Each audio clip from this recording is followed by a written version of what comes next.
আমাদের বাংলাদেশ হলো সোনার দেশ। আপনাদের গাবতলীর সন্তান আল্লাহর জিন্দা ওলি ছিল, এখন আল্লাহর ওলি হয়ে কবরে আছে শহীদ প্রেসিডেন্ট জিয়াউর রহমান। জোরে বলেন কথা ঠিক কিনা? 4 বছর বাংলাদেশের ক্ষমতা চালাইছে। আল্লাহ যদি তাকে আরো 4টা বছর হায়াত দিত, এই বাংলাদেশের মতন থাকতো না, কারণ নেতার মতন নেতা ছিল। জোরে কোন কথা ঠিক কিনা? আমি প্রথমে আপনাদের এই গাবতলীর সন্তানকে চিনেছি 11 সালে হজ করতে গিয়ে। 11 সালে যখন প্রথম হজ করতে গেলাম, আরাফার ময়দানে গিয়ে দেখলাম গাছে লেখা আছে জিয়া টিরি। আমি তাকাই দেখি নিমের গাছ, আর গাছের নাম জিয়া।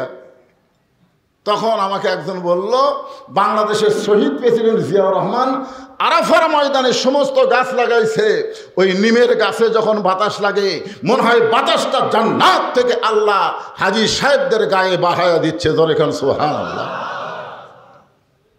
2 ব্যাটারি ভর্তি করাবার গেছে, স্যার জিজ্ঞাসা করতেছে, তোমাকে বাপের নাম কি? তো বাপের নাম কয় না।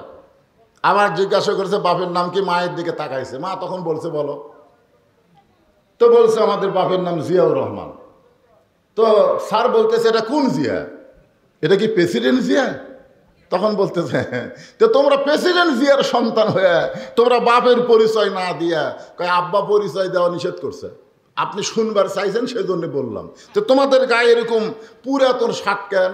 বলে এই শার্টগুলো আব্বার ছিল, এই শার্টগুলো আব্বার ছিল, আব্বা ব্যবহার করা যখন শেষ হয়ে গেছে তখন আমাদের 2 ভাইকে ওরা আবার কাটা কেটে ছোট করে বানিয়ে দিছে। যেই নেতা বাংলাদেশ থেকে বিদায় নিলে তার কিছুই পাওয়া যায় নাই, এইরকম নেতা বাংলাদেশে আবার যেন জন্ম নেয়। জোরে কোন কথা ঠিক কিনা? কথা বলেন।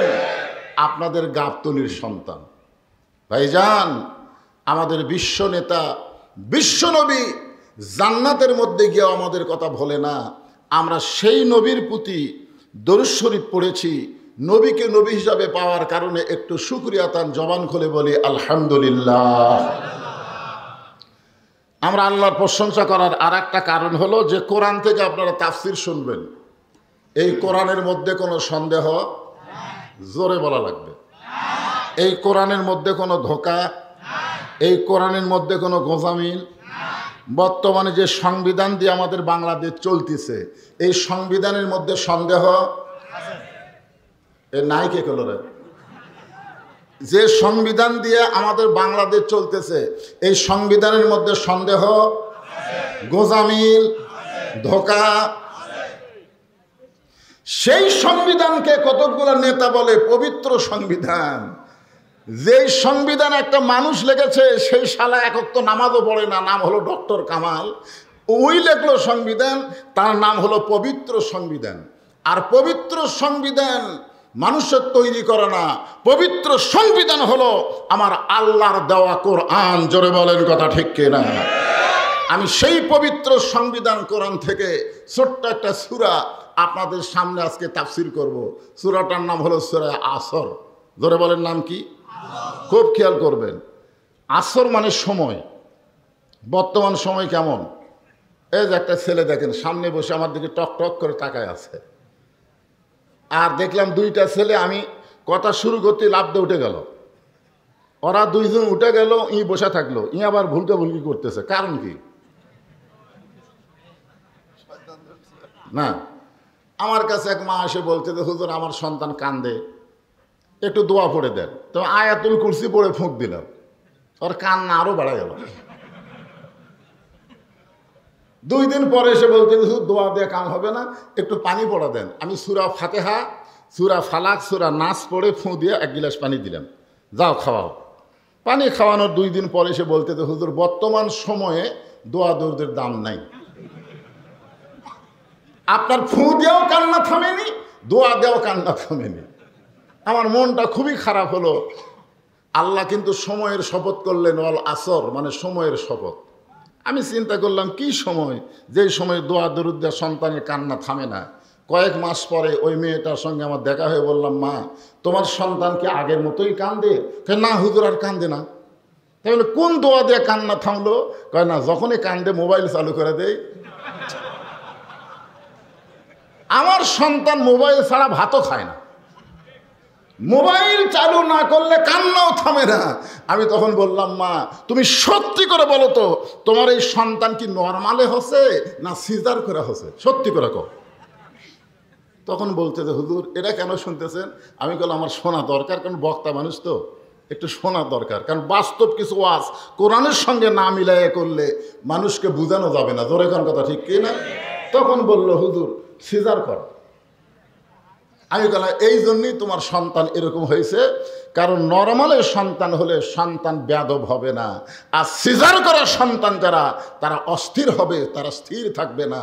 কারণ জন্মের 2 মাস 2 দিন আগেই তার পেট কাটছে, ওই জন্ম নিত 2 দিন পরে, কিন্তু 2 দিন আগেই টাকার লোভে ডাক্তার পেট কাটছে। এখন পেট কেটে দেখে পেটের মধ্যে ঘুম পাড়তেছে, আর ঘুমই ভাঙ্গিনি। তখন 3-4 জন ডাক্তার মিলে চিন্তা করে কি করা যায়। তখন বড় ডাক্তার বলে আস্তে করে পেট থেকে বের করে মাথার উপর দিয়ে একটা ঘুরান দাও। তখন ওই সন্তানকে পেট থেকে বের করে মাথার উপর একটা ঘুরান দিলেই ওই সন্তান ওই যে মাথার ঝাঁকি খাসে, ওই ঘুরানিতে যে ঝাঁকি খাসে, এই ঝাঁকির জন্যে এরা মোবাইল ছাড়া ভাত খায় না, মোবাইল ছাড়া এদের কান্না বন্ধ হয় না, এক জায়গায় বেশিক্ষণ থাকতেও পারে না। জোরে কোন কথা ঠিক কিনা? এরা হলো সিজার করা। জোরে কোন কি করা?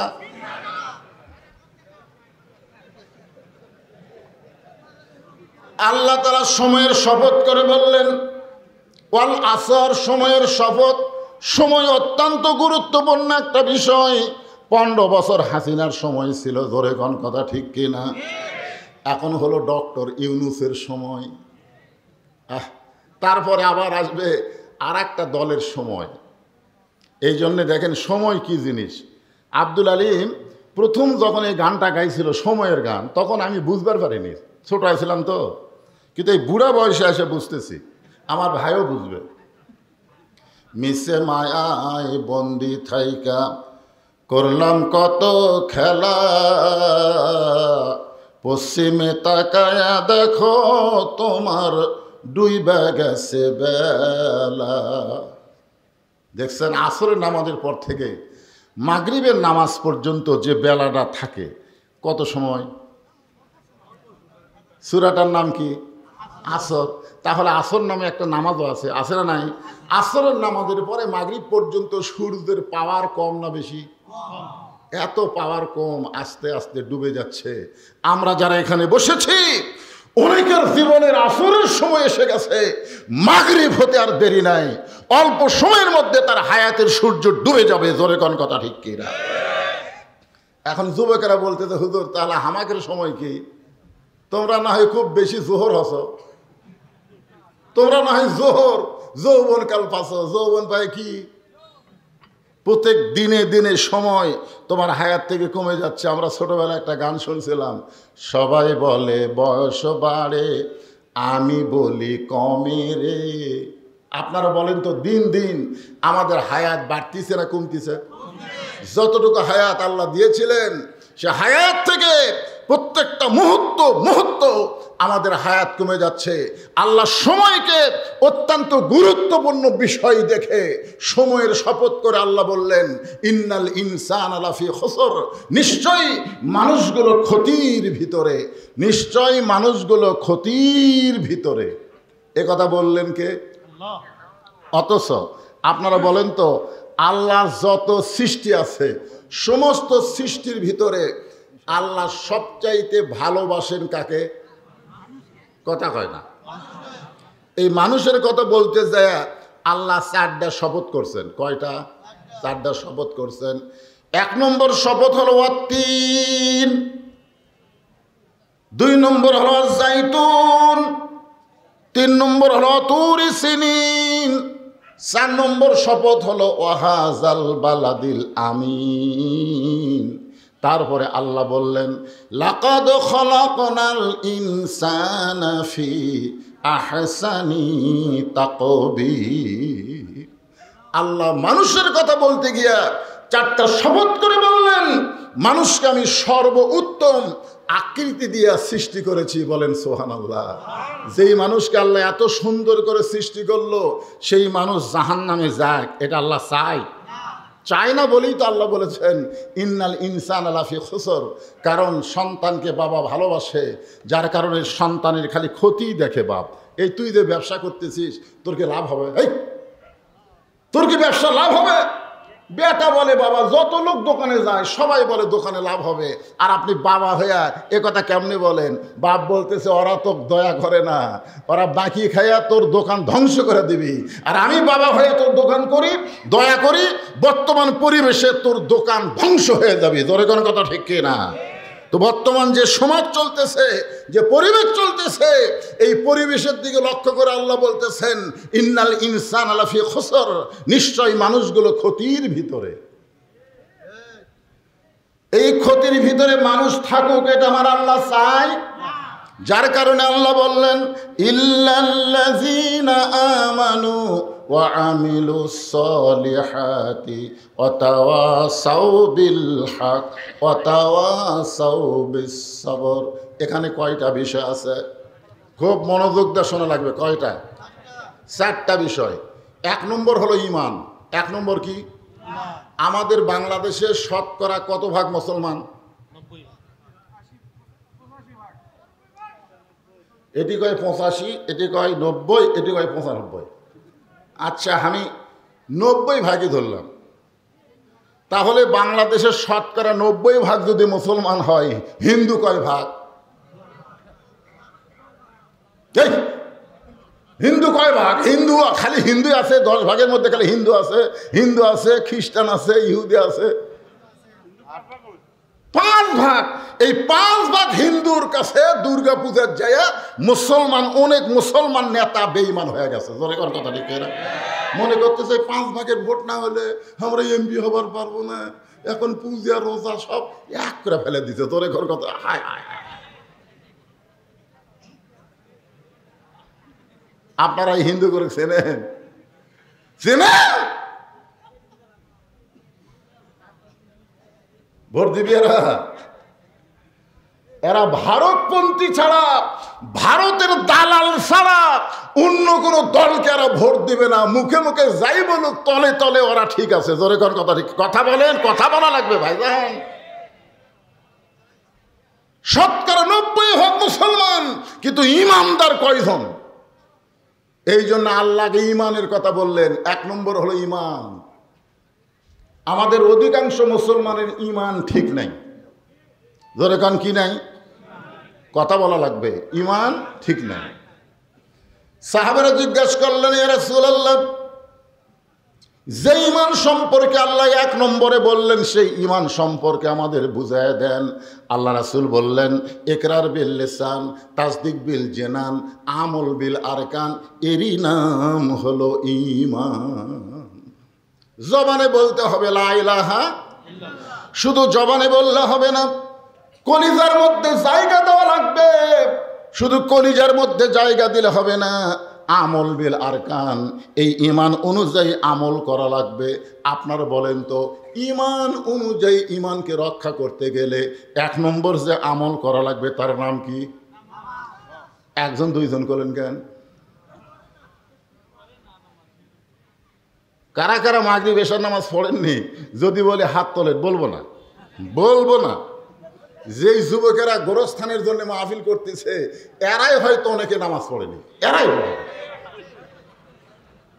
এরা বুঝবারই পারতেছে না যে গোরস্থানে যাবার গেলে কি হয়ে যাওয়া লাগবে। আল্লাহ বলেছে লা তামুতুন্না, মৃত্যুবরণ করো না, ইল্লা ওয়া আনতুম মুসলিমুন, যতক্ষণ মুসলমান না হবে। মুসলমান না হয়ে কবরত গেলে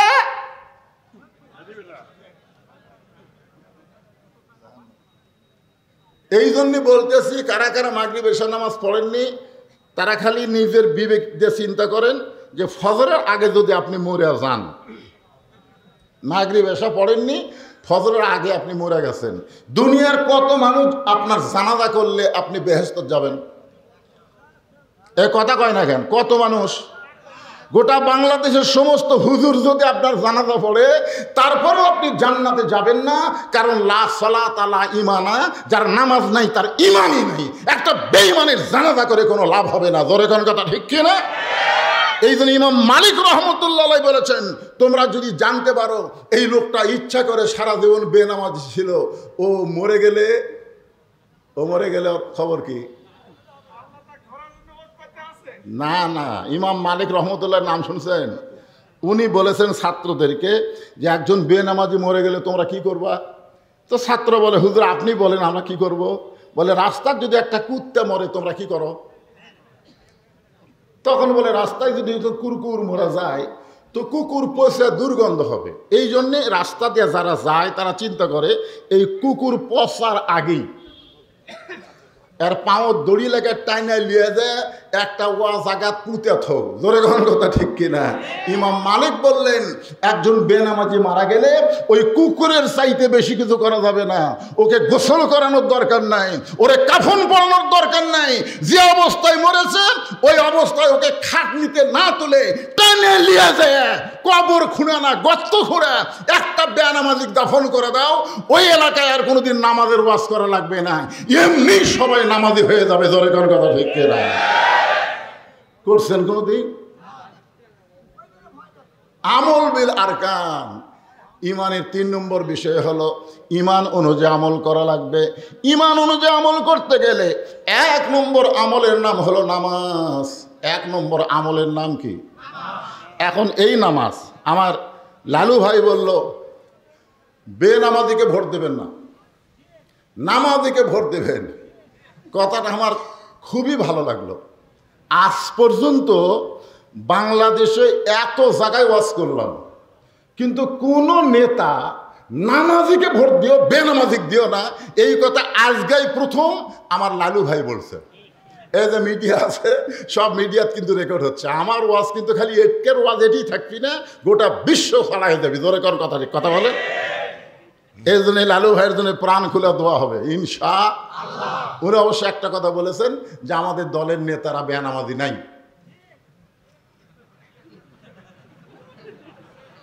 না, একটা কথা বলছেন তো নাই, আলহামদুলিল্লাহ। শোনেন আমি কথাটা বলি যে আমি এখানে ওয়াজ দিয়া আপনাকে নামাজি করতে পারবো না। কি জন্যে পারবো না? কারণ নামাজ যখন রাসূলকে দেওয়া হয়েছে নবুয়তের 10ম বৎসরে, নবুয়তের কত বৎসর? লাইলাতুল মেরাজে আল্লাহ তাআলা নবীকে নামাজ দিলেন। নবী নামাজ নিয়ে আসে 5 ওয়াক্ত। কোরআনের যেখানে আয়াত সেখানে আছে আকিমুস সালাত, আকিমুস সালাত। তো নবী বললেন, আল্লাহ আপনি আমাকে নামাজ কায়েমের হুকুম করতেছেন, কিন্তু বর্তমানে মক্কার যে পরিবেশ আছে এই পরিবেশে আমরা নামাজ পড়বারই পারতেছি না। নামাজ পড়বার গেলেই আবু জাহেলের গ্রুপ আমাকে ধরে মারে। যেরকম আওয়ামী লীগের সময় আবরার ফাহাদ একটা ভার্সিটির ছাত্র নামাজ পড়তো বলে তাকে শিবির মনে করে তাকে হত্যা করছে। জোরে কোন কথা ঠিক কিনা? খালি নামাজ পড়ে, নামাজ পড়ার পরিবেশই নাই। তা আপনি নামাজ কায়েমের কথা বলতেছেন, নামাজ কায়েম কিভাবে বলবো? আপনি বলেন একরাউ সালাত, নামাজ পড়ো যেভাবেই হোক। দাদা পড়বি, বাপ পড়বি না, লাতি তো যাবি না। একরাও সালাত, নামাজ পড়ো। তা আপনি একরাও সালাত না বলে আকিমুস সালাত, নামাজ কায়েম করো। নামাজ কায়েম কিভাবে করা যাবে? আল্লাহ রাসূল বললেন মক্কায় আপনি নামাজ কায়েম করতে পারবেন না। নামাজ কায়েম করতে গেলে নামাজের একটা পরিবেশ লাগবে। আল্লাযীনা ইম্মাক্কান্নাহুম ফিল আরদ, মুসলমানের মধ্যে কাউকে যখন ক্ষমতা দেওয়া হবে তার 1 নম্বর দায়িত্ব হলো আকামুস সালাত, নামাজ কায়েম করা। আগামীতে বাংলার জমিনে যারা নামাজ কায়েম করবে তাদেরকে আমাদের চিহ্নিত করা দরকার। জোরে বলেন কথা ঠিক কিনা? যারা নামাজ কায়েম করবে, নামাজ পড়লে হবে না, নামাজ কায়েম করা লাগবে। ও দাদা পড়বি, লাতি পড়বি না, ওই মনে করতেছে আজরাইল এসে আমার দাদাকে ধরবি, তারপরে আমার বাপ, তারপরে আমি সিরিয়ালে আমি 3 নম্বরে আছি। যখন হবে চামড়া ঢিল আল্লাহর সাথে দিব মিল। যখন চামড়া ঢিল হবি তখন আল্লাহর সাথে মিল দিবি, যখন থাকবে চামড়ার টাইট আল্লাহর সাথে করবো ফাইট। আপনারা বলেন তো সরকারি চাকরি কি সব বয়সে হয়? হয় না কেন? না না, সরকারি চাকরি কি সব বয়সে হবে? আমার ডিগ্রি সব ফার্স্ট ক্লাস। এখন যদি এই বুড়া বয়সে আমি সরকারি চাকরি করবার চাই, আমার কবি হুজুর আপনার চোখের খবর কি? চশমা ছাড়া দেখি না। তো হুজুর আপনার মাথার খবর কি? 1 ঘন্টা বসে থাকলে কটকট করে। হুজুর আপনার হাতের খবর কি? লেখবার গেলে থরথর করে কাঁপে। আপনার ডিগ্রি পানি ভিজেথন।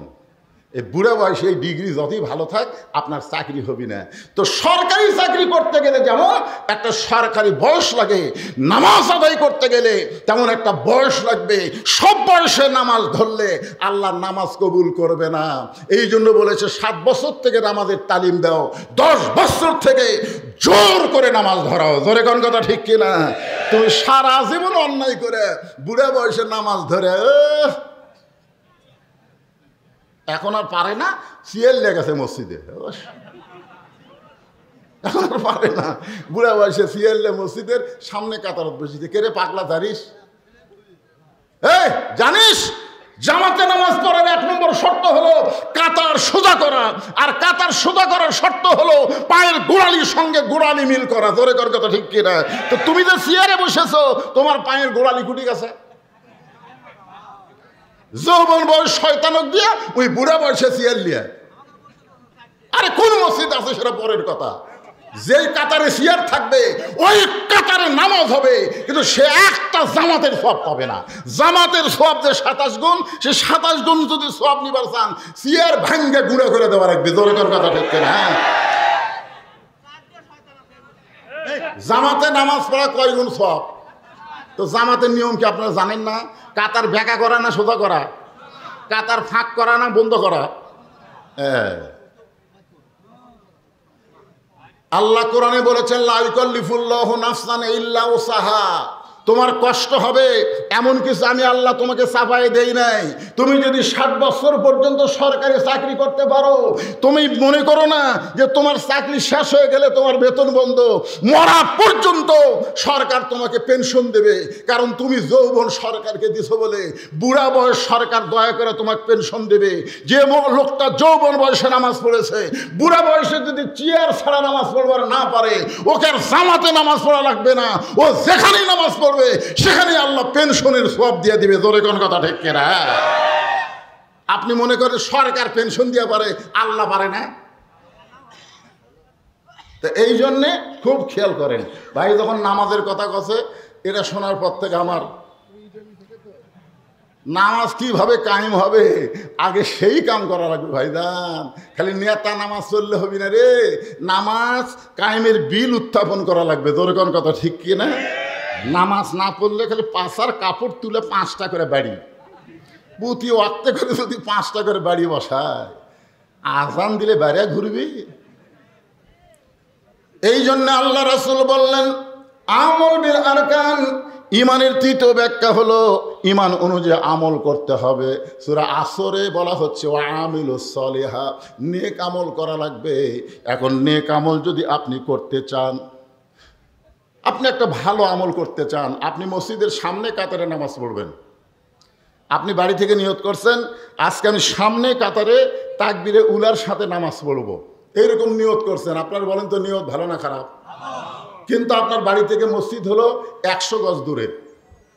আপনার বাড়ি থেকে মসজিদ হলো 100 গজ দূরে। এখন জোহরের নামাজ পড়ার জন্যে আপনি ওযু করে মসজিদে যাচ্ছেন আর সুবহানাল্লাহ পড়তেছেন, কিন্তু হঠাৎ ওই 100 গজের মধ্যে 2টা বেপর্দা নারীর সাথে আপনার দেখা হয়ে গেল। এই 100 গজের মধ্যে 2টা কি নারী? বেপর্দা নারীর সাথে আপনার দেখা হয়ে গেল। 2 নারী 2 চোখত পড়লো, পড়ে আর চোখত থাকলো না। এই জায়গাতে একটা মেমোরি আছে, এই মেমোরির মধ্যে সেট হয়ে গেল। আপনি নাউযুবিল্লাহ পড়তে পড়তে মসজিদে আসলেন, সামনে কাতারে নিয়ত করছেন ইলা জিহাদিল কাবাতি শরীফাত আল্লাহু আকবার। মুখ আছে কাবার দিকে, চোখ আছে সেজদার দিকে, আর মন খালি বলতেছে রাস্তাত কি দেখলাম রে। এখন আপনারা বলেন সুন্দর মসজিদে সুন্দরভাবে নামাজ পড়তে গেলে রাস্তাটাও সুন্দর করা লাগবে, বেপর্দা মুক্ত রাস্তা করা লাগবে। রাস্তায় কোনো নারী বেপর্দা হয়ে আসতে পারবে না। আল্লাহর কোরআনের আইন হলো অকর্না ফি বুয়ুতিকুন্না ওয়ালা তাবাররুজনা তাবাররুজাল জাহিলিয়াতিল উলা। রে মেয়েরা তোমরা ঘরে অবস্থান করো, ঘরের বাহির হয়ে না। কোনো প্রয়োজনে যদি ঘরের বাহির হও তাহলে হেজাব নিয়ে পর্দা নিয়ে বের হওয়া। মেয়েরা যদি কালো বোরকা পরে কালো পর্দা পরে বের হয়, আপনারা বলেন তো আপনি দেখবার চাইলেও দেখতে পারবেন? কি হয়েছে? এই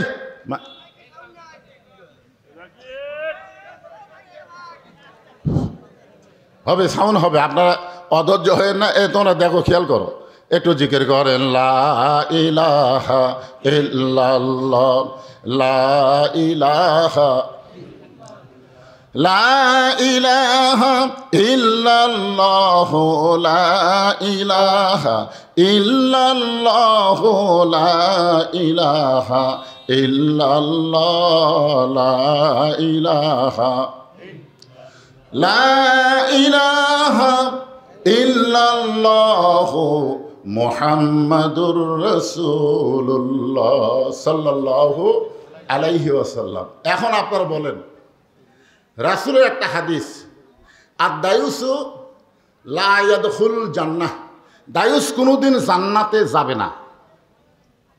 সাহাবীরা এইদিকে গল্প করে, এইদিকে গল্প মারে করে, এই যদি জায়গা না হয় বাড়ি চলে যাও। এটা তো মেলা না, এটা হইচই করার জায়গা না। বর্তমান সময় অনুযায়ী সময়ের শপথ করে আল্লাহ সূরা আসর নাজিল করেছেন, একটু মনোযোগ দিয়ে শোনা লাগবে। আর দায়ুস লা ইয়াদখুলুল জান্নাহ, দায়ুস কোনোদিন জান্নাতে যাবে না।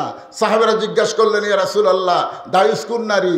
আল্লাহ রাসূল বললেন, দায়ুস কোনো নারী না, দায়ুস হলো ওই সকল পুরুষ যাদের অধীনে নারীরা পর্দা করে না।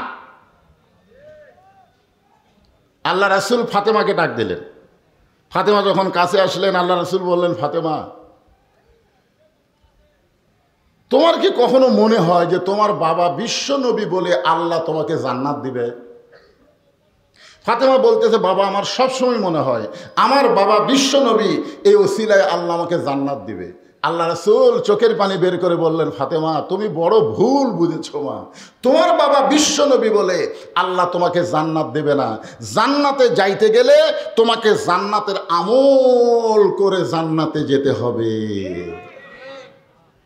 ফাতেমা জিজ্ঞাসা করলেন, বাবা, জান্নাতে যাইতে গেলে কি আমল করা লাগবে? আল্লাহ রাসূল বললেন, মেয়েদের জন্য বেশি আমল করার দরকার নাই, মাত্র 4টা আমল করলেই চলবে। 1 নম্বর হলো নামাজ, 2 নম্বর হলো রোজা, 3 নম্বর স্বামীর কথা মতো চলা, আর 5 নম্বর হলো সতীত্বের 4 নম্বর হলো সতীত্বের হেফাজত, পর্দা করা। আল্লাহ রাসূল বললেন, ফাতেমা, 24 ঘন্টায় তোমাকে নামাজ পড়া লাগবে না, মাত্র 5 বার নামাজ পড়লে নামাজের হক আদায় হবে। সারা বছর তোমাকে রোজা রাখতে হবে না, 1 মাস রোজা রাখলে রোজার হক আদায় হবে। স্বামীর খেদমত সবসময় করা লাগবে না, স্বামী যখন খেদমত চাবে তখন খেদমত করলেই চলবে, কিন্তু সতীত্বের হেফাজত, পর্দা করা, এটার কোনো সময় নাই মা, এটা সব সময় তোমাকে করতে হবে। এমনকি মেয়েরা যদি নামাজও পড়তে যায়, নামাজ পড়ার সময়ও পর্দা করার দরকার আছে না নাই? জোরেখান আছে না নাই?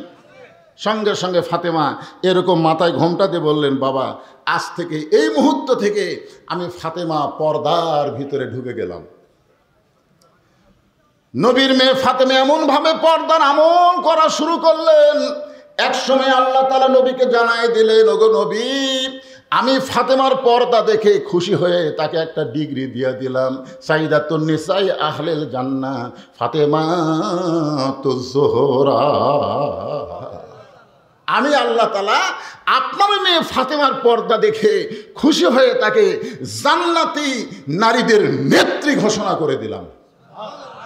এই খবর শুনে নবী খুশি হয়ে ফাতেমার কাছে আইছে। এসে ফাতেমাকে বলতেছে, মা, তুই যে কি পর্দায় শুরু করলি মা, তোর পর্দা দেখে আল্লাহ খুশি হয়ে তোকে জান্নাতি নারীদের নেত্রী বানায় দিছে। সঙ্গে সঙ্গে ফাতেমা মুচকে মুচকে হাসা শুরু করলেন। আল্লাহ রাসূল বললেন, ফাতেমা, হাসতেছো কেন? বলে, বাবা, পর্দা আল্লাহ কবুল করে জান্নাতি নারীদের নেত্রী ঘোষণা করেছে, এই কারণেই আমার আনন্দ লাগতেছে। রাসূল বলে, ফাতেমা, আর একটা মেয়ের খবর আল্লাহ আমাকে দিছে। ফাতেমা বললেন, বাবা, সেই মেয়েটার কি খবর? আল্লাহ রাসূল বললেন, তুমি জান্নাতি নারীদের নেত্রী হবে এটা যেমন ঠিক, ওই মেয়েটাকে আল্লাহ তোমার আগে জান্নাত দিবে। যেই বলেছে ওই মেয়েটাকে আল্লাহ তোমার আগে জান্নাত দিবে, সঙ্গে সঙ্গে ফাতেমা বলে, বাবা, সেই মেয়েটার পরিচয় কি? সেই মেয়েটা এমন কি আমল করলো যে আমল করার কারণে আমি জান্নাতে নারীদের নেত্রী হওয়ার পরেও আমার আগে আল্লাহ তাকে জান্নাত দিবে। রাসূল বললেন, ফাতেমা ওই যে একটা পাহাড় দেখতেছো? বলে হ্যাঁ। ওই পাহাড়ের সামনে একটা জঙ্গল? বলে জি। ওই জঙ্গলের সামনে ছোট্ট একটা ঘর, ওই ঘরটা হলো একটা কাঠুরিয়ার ঘর। ওই কাঠুরার বউ জামিলাকে আল্লাহ তোমার আগে জান্নাত দিবে। সঙ্গে সঙ্গে ফাতেমা বলে, বাবা সাধারণ একটা কাঠুরার বউ জামিলাকে আল্লাহ আমার আগে জান্নাত দেবে? জামিলা এমন কি আমল করলো যে আমল করার কারণে আমার আগে আল্লাহ তাকে জান্নাত দিবে? রাসূল বলে, ফাতেমা কোন আমলের কারণে জামিলাকে আল্লাহ তোমার আগে জান্নাত দিবে এটা আমি তোমাকে বলবো না, তুমি যাচাই করলে জানতে পাবে। সুবহানাল্লাহ বলেন।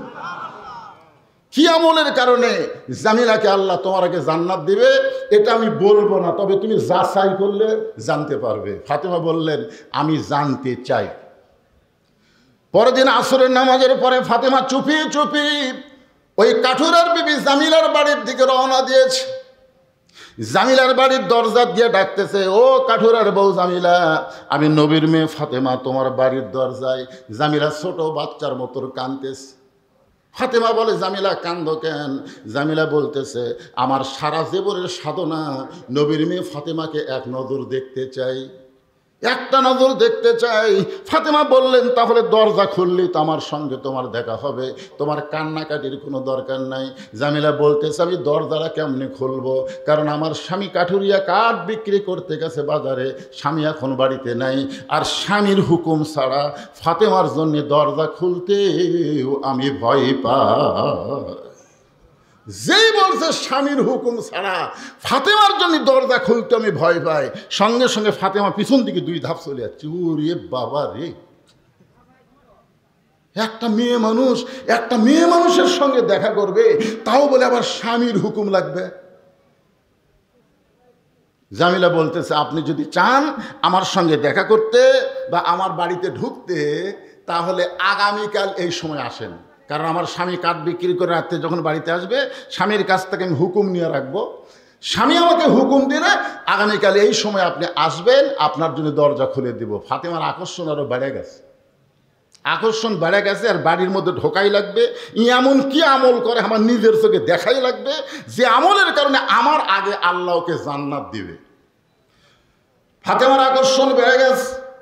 পরের দিন বিকেলবেলায় ফাতেমা চুপি চুপি ওই জামিলার বাড়ির দিকে যখন রওনা দেয়, এমন সময় ছোট্ট একটা বাচ্চা সামনে দাঁড়ায় বলে, মা গতকাল বিকেলবেলা আপনাকে অনেক খোঁজা খুঁজেছি, কিন্তু আপনাকে বাড়িতে পাই নাই।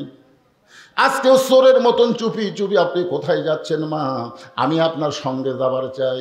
ফাতেমা দেখতেছে আমার এই বাচ্চার নাম হলো হোসাইন, অত্যন্ত জেদি। যদি জেদ করে তাহলে তাকে থামানো বড় কঠিন হয়ে যায়। এখন ফাতেমা কি করবে? বিপদে পড়ে হোসাইনকে সঙ্গে করে ওই জামিলার বাড়ির দরজায়, হোসাইন দৌড়ে গিয়ে দরজায় দাঁড়িয়ে বলতেছে, এই বাড়িতে এমন কি আছে মা? গতকালও আপনি আইছিলেন, আজকেও আবার আইছেন। সামান্য একটা ভাঙ্গা বাড়ি জঙ্গলের কাছে, সেই বাড়ির দরজায় গতকাল আসলেন, আজকেও আইছেন মা। এই বাড়িতে এমন কি আছে মা? এমন কি আছে যার কারণে আপনি এসেছেন? এমন সময় ফাতেমা দরজায় গিয়ে বলে, জামিলা তুমি কি দরজা খুলবা না? জামিলা বলতেছে, 1 ঘন্টা হলে দরজা খোলার জন্য দাঁড়িয়ে আছি। ফাতেমা বললেন, তাহলে দরজা খুলে দাও। জামিলা বলতেছে, কে যেন আপনাকে মা মা বলে ডাকতেছে।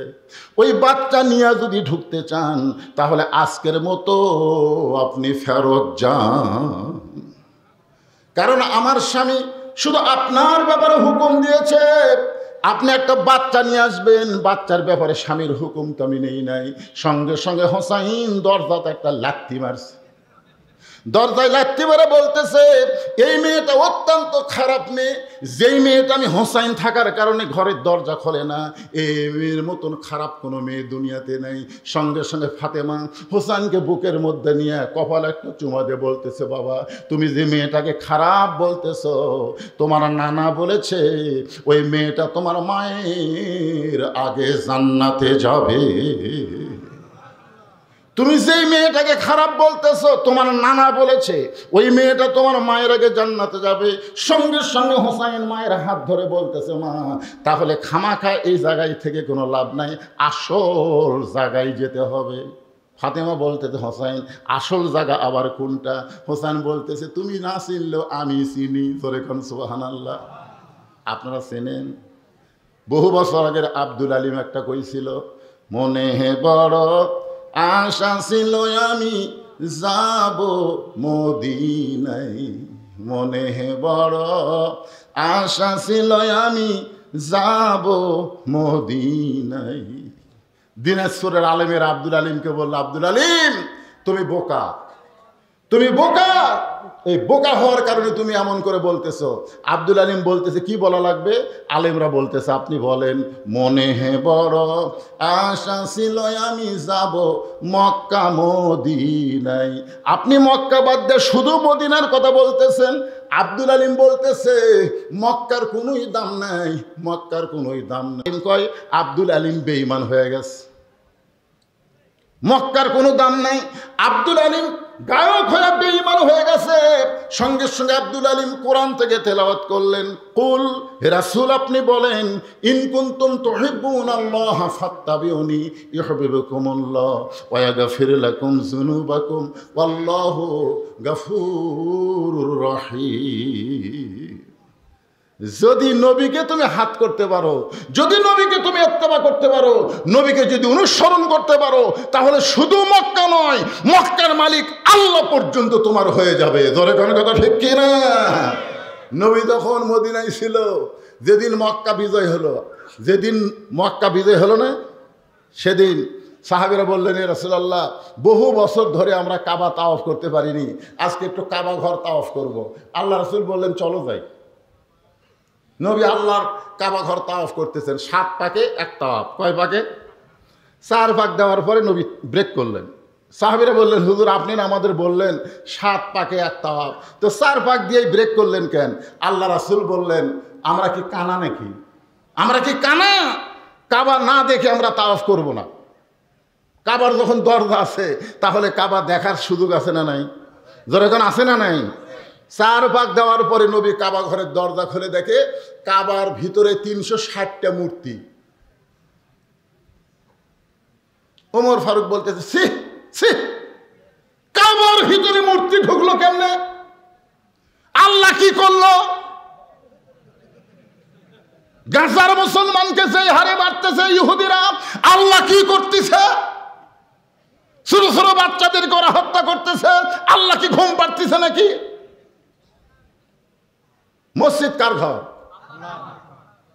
মুয়াজ্জিন সাহেব এশার নামাজ পড়ে মসজিদে তালা না দিয়ে বাড়িতে গেছে, ফজরে আযান দিবার এসে দেখে মাইক নাই। এখন আপনারা বলেন তো গ্রামের লোক দোষ কাক দিবে? হ্যাঁ, ঘর কার? মুয়াজ্জিন যদি বলে আল্লাহর ঘর, আল্লাহ হেফাজত করবি, আর চাকরি থাকবি। তার মানে বোঝা গেল নবী গেছে মদিনায়, কাবা ঘরের মধ্যে কাফেররা মূর্তি ঢুকেছে। নবী আছে যেখানে, ইসলাম আছে সেখানে। জোরে ঘর কথা ঠিক কি না? তো আব্দুল আলিম যে বলেছে মনে বড় আশা ছিল যাব মদিনায়, মদিনায় কে আছে? আরো জোরে বলেন কে আছে? আল্লাহর বান্দার একটু খেয়াল করেন, হোসাইন মায়ের হাত ধরে বলতেছে, মা আসল জায়গায় তোমাকে যেতে হবে। এই কথা বলে মায়ের হাত ধরে টেনে টেনে টেনে টেনে আল্লাহর নবীর কাছে নিয়ে আইছে। ফাতেমা জোড়হাত করে বলতেছে, বাবা আমার কোনো দোষ নাই, আমি প্রথম দিন গেছি স্বামীর হুকুম পাইনি বলে দরজা খোলে নাই, দ্বিতীয় দিন গেছি হোসাইন সাথে থাকার কারণে দরজা খোলে নাই, দরকার হলে আরও 10 বার যাব, দরকার হলে আরও 10 বার যাব। কোন আমলের কারণে আমার আগে জান্নাতে যাবে আমি এটা অবশ্যই জানবো, কিন্তু এই হোসাইন আমার সর্বনাশ করেছে বাবা। ও হাতটা ধরে আপনার কাছে নিয়ে আইছে, আমার কোনো দোষ নাই। সঙ্গে সঙ্গে হোসাইন মায়ের হাতটা ছাইড়া দিয়া এক দৌড়ে গিয়া নানার হাত ধরছে। নবীর হাত না, নানার হাত। জোরে কোন কার হাত? নানার হাত ধরে বলে, নানা ইয়ার কি করো? তুমি আমার মাও চেনো? তুমি আমার মাও চেনো? 6 বছর বয়সে মা হারা হয়েছ, মায়ের কি দাম তুমি জানো? আমার মাকে তুমি সাধারণ একটা কাঠুরের বইয়ের দরজা পেটে দিছে। তার মানে সন্তানের কাছে মায়ের দাম আছে না নাই? জোরে কেন আছে না? কতক্ষণ পর্যন্ত? বিয়ে করা পর্যন্ত।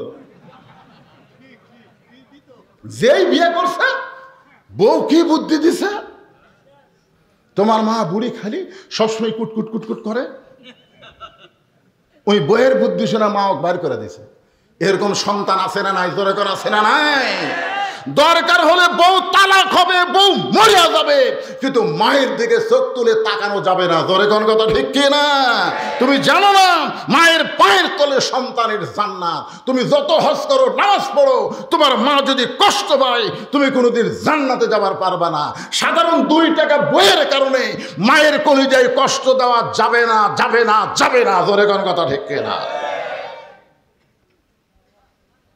হোসেন বলতেছে না না, কোন আমলের কারণে সাধারণ কাঠুরার বউ আমার মায়ের আগে জান্নাতে যাবে, এই আমলটা অবশ্যই তুমি জানো। কারণ তুমি না জানলে দুনিয়ার কেউ জানবে না। মায়ান্তিকু আনিল হাওয়া ইন হুয়া ইল্লা ওয়াহয়ুহা। কোন আমলের কারণে কাঠুরের বউ আমার মায়ের আগে জান্নাতে যাবে এটা না বলা পর্যন্ত আমি তোমার হাত ছাড়তেছি না। হোসেন একটু জেদি, জোরে কোন কি? সঙ্গে সঙ্গে আল্লাহ নবী ডাক দিছে, আলী, আলী রে। হযরত আলী দৌড়ে এসে বলতেছে, ইয়া রাসূলুল্লাহ, কি হয়েছে? বলে, তোর বেটা যে জোরে আমার হাত ধরছে। এই হোসেন, নানার হাত ছাড়া দে। হোসেন বলতেছে, বাবা আপনি জানেন আমার নানা কি করছে? মুজিবুর রহমান নগদ 3000 টাকা দান করেছে। দোয়া চাই আল্লাহ তার দানকে কবুল করেন। আল্লাহ নেক নিয়ত নেক আশা পড়া আল্লাহুম্মা আমিন। সভাপতি সাহেব দ্বিতীয় বক্তা দিয়েছে 20,000, আর আপনি দেখেন তো জমি কটিলিয়ে। সভাপতি সাহেব, ওয়াজ শেষ না, ওয়াজ শেষ না। তোমরা খালি সাইজ হয়ে থাকো, আবার ওয়াজ শুরু হলে আবার চালু করতে। ওয়াজ শেষ কিরে? যাই যাক, চলে যাক, কি আছে? এত লোক আমার দরকার নাই। 313 জন নিয়ে বদর যুদ্ধে বিজয় হচ্ছে, কিন্তু 1000 জন লেবার হচ্ছে, মাঝখান থেকে 300 জন মুনাফিক ফেরত আছে। জোরে কোন কথা ঠিক কিনা? ওয়াজ শোনার সময় সবাই বসে আছেন, আর কবরস্থানের জন্য মরবেন না আপনারা। 10 টাকা 20 টাকা চাইছে আপনাদের কাছে, উঠে চলে গেলেন। যান, বাড়ি যাবেন না, হাসপাতালে যাবেন, পরে চিন্তা করেন। যান যান। রাস্তার মধ্যে এমন কিছু হবে, উষ্ঠে পড়ে হাসপাতালে যাওয়া লাগবে। এই যারা দাঁড়িয়ে আছেন তারা বসেন তো, তারা বসেন। ইকবাল হোসেনের আব্বা এই পাশে কবরস্থানে শুয়ে আছে, 1000 টাকা দান। ইকবাল হোসেনের আব্বা এই পাশে কবরস্থানে শুয়ে আছে। হ্যাঁ, জেসারত জোয়ারদার 1000 টাকা দান করেছে। আল্লাহ তার বাবার কবরকে জান্নাতের টুকরা বানায় দেন। সভাপতি সাহেব আমার আগের বক্তা 20,000 টাকা দিচ্ছে, এখন আর টাকা চাচ্ছি না, জমি চাচ্ছি। কয় শতক? পারবেন না? 1 শতকও পারবেন না? আপনি মনে হচ্ছে গরিবের সাথে থাকবেন না। আপনি ভিন্ন গোরস্থান বানাচ্ছেন নাকি সভাপতি সাহেব? ওনার ছেলে ছেলে দিল, তাহলে বাপটার মধ্যে আগে কথা আছে। লিল্লাহে তাকবীর। সভাপতি সাহেবের ছেলে সুমন 2 শতক জায়গা, ধরে বলেন মারহাবা। আপনাদের এলাকায় 1 শতক জায়গার দাম কত? কম পক্ষে 50,000, তাহলে 2 শতক মানে 1 লাখ। এ তো জাতা দাম। আল্লাহ, ইনশাল্লাহ গোরস্থান হয়ে যাবে, ইনশাল্লাহ হয়ে যাবে। এই চাদর পাটিরা, যারা ব্যাগ পাঠিয়ে গেলে কোন দিকে যাই রে? এই মা বোনদের কাছে গেছো? মা বোনদের কাছে, আমার মা বোনদের আজকে যে ওয়াজ হচ্ছে খালি কাছে যায় দেখো।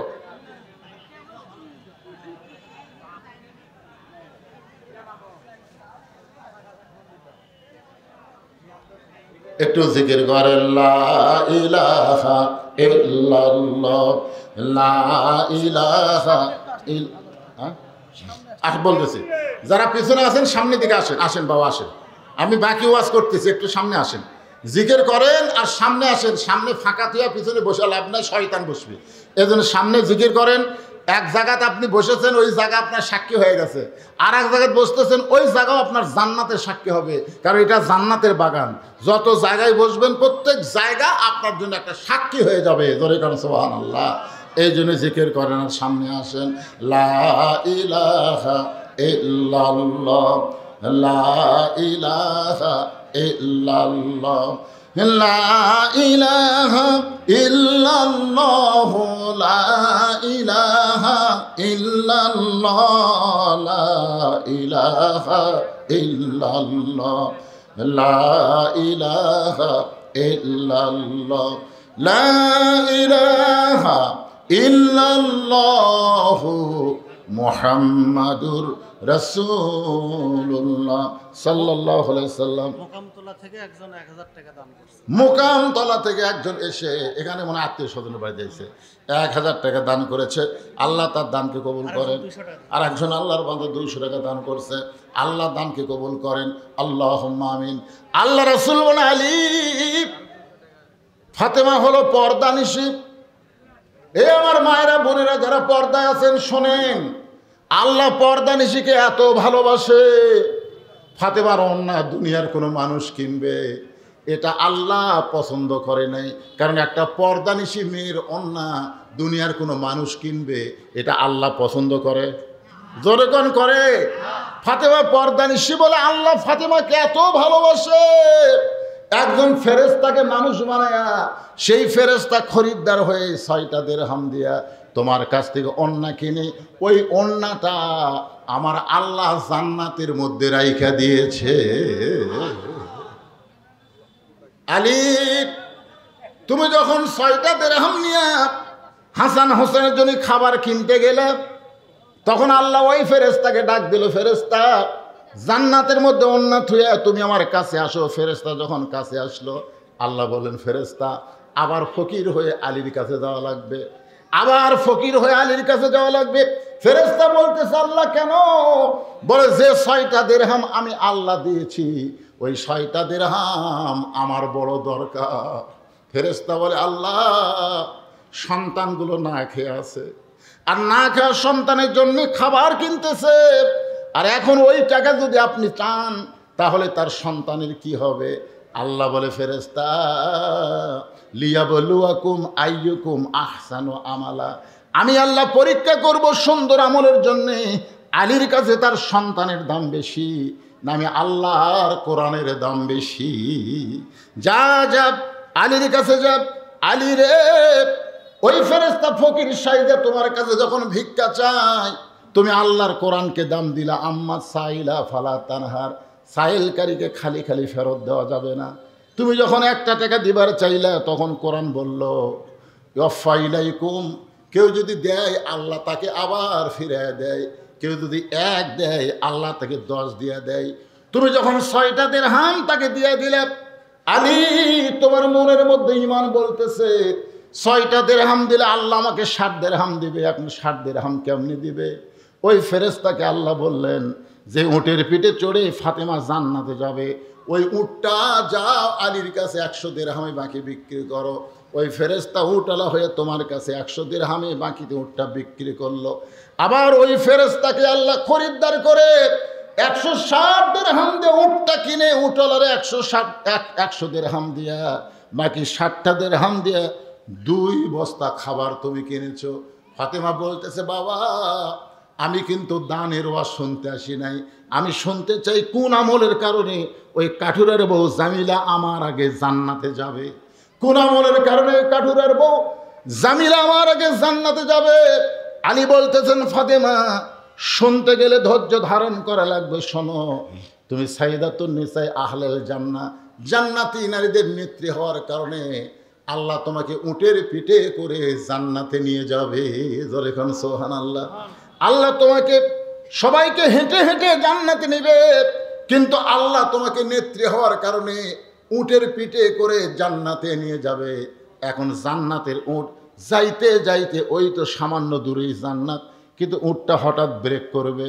ফেরেশতারা বলবে, আল্লাহ জান্নাতি নারীদের নেত্রী ফাতেমাকে নিয়ে উটটা চলতে চলতে হঠাৎ উটটা ব্রেক করলো, উটটা তোর সামনের দিকে যায় না। আল্লাহ বলে, উটটা যদি না যাবার চায় তাহলে উটটাকে টেনে টেনে জান্নাতে নিয়ে যাওয়া লাগবে। ফেরেশতারা বলতেছে, আল্লাহ উটের কি ধরে টান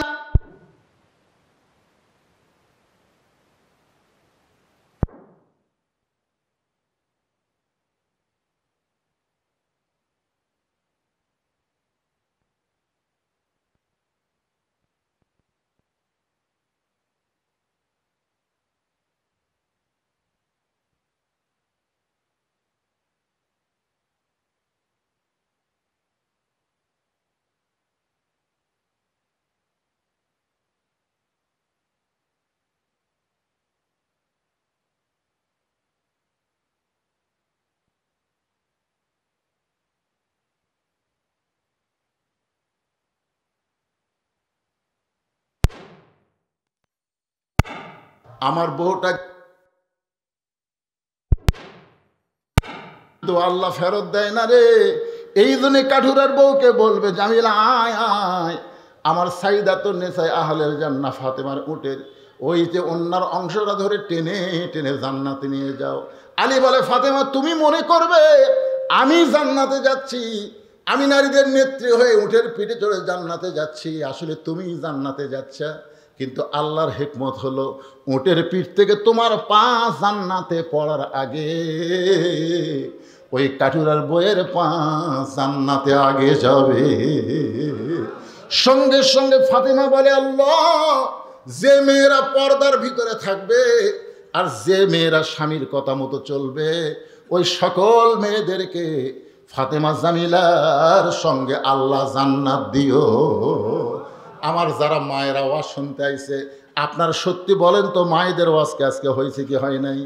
আমার মায়েরা ওয়াজ শুনে খুশি হয়ে গেছে। মা সবসময় খেয়াল করবেন, 1 নম্বর হলো পর্দা, 2 নম্বর স্বামীর কথা মতো চলা, স্বামীর খেদমত করা, নামাজ পড়বেন 5 ওয়াক্ত, আর রমজান মাসে রোজা করবেন, আল্লাহ খুশি হয়ে 8টা জান্নাতের দরজা খুলে দিবে।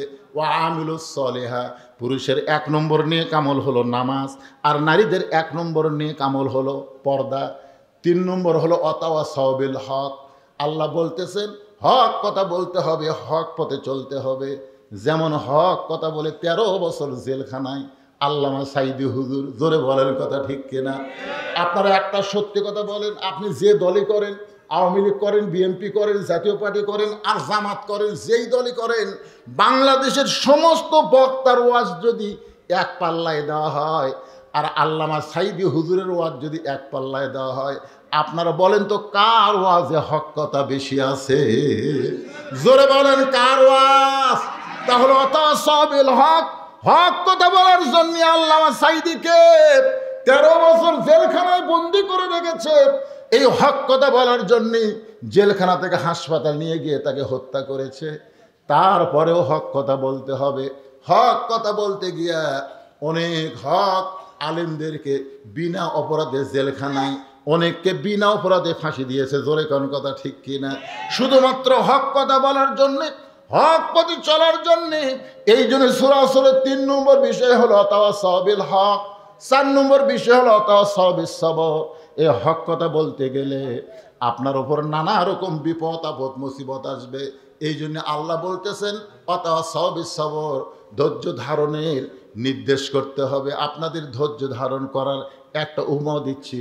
আপনারা বলেন তো, যে মায়ের কোনো দিন বাচ্চা হয় নাই, বিয়া হয়েছে, এবার প্রথম বাচ্চা হবে, তাহলে প্রসব বেদনা কি আগে বুঝিছে? আগে বোঝে না, এইবারে নতুন বুঝতেছে। এখন প্রসব বেদনা কেমন কি বলবো, প্রসবের কথা, মা বিনে সেই ব্যথা কেউ তো বুঝিবে না। মাজন ঠেকিয়া সন্তানের দায়, অকালে মা মারা যায়, কেন সে মায়ের ভক্তি করো না।